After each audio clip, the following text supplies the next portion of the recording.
Hey everyone, in this video I'm going to show you how to export Premiere Pro projects with all files. Alright, let's get into it. So jumping straight into Premiere Pro, we already have our project laid out on the timeline.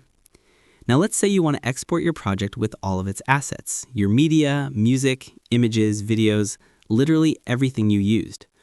Maybe you're sending the project to another editor or backing it up so you don't end up with those frustrating offline media errors later. To do that, we need to use the Project Manager. We'll start by going up to File and then down to Project Manager. And that'll open a window that looks like this. If you have multiple sequences inside your project, you'll see all of them listed here. And it's important to make sure you select the exact sequence you want to export with all of its assets.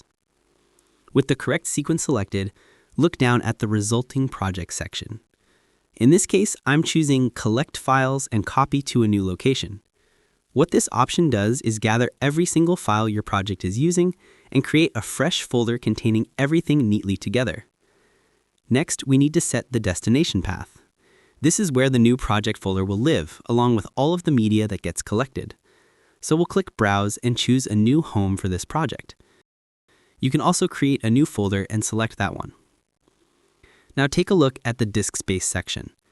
By clicking Calculate, Premiere will tell you exactly how large the collected project will be and how much storage space you'll need.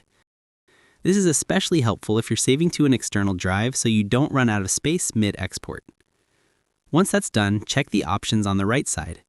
These settings can change depending on the project. Sometimes you may want to include unused clips, but most of the time the default selections work perfectly fine, so I usually just leave them as they are. With everything set up, click OK. Premiere will then start creating your new project file containing all of your assets. If you're working with a big project full of heavy media, this might take some time, but in this example, I've only got 3 videos and 1 audio track, so it finishes pretty quickly. Now if I go to the saving location, you can see Premiere created a new folder inside the location I selected earlier. Opening that folder, you'll find the new Premiere Pro project file, along with all of the media and assets bundled together. Everything you need to reopen the project anywhere without messing files. And that's all there is to it.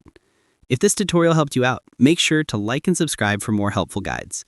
And if you found real value in it, a super thanks would be greatly appreciated. Feel free to reach out if you encounter any issues during the process. If this video helps you out, please leave a like and subscribe. Comment below if you have any questions. If you need further assistance, consider hiring a professional using the link in this video below.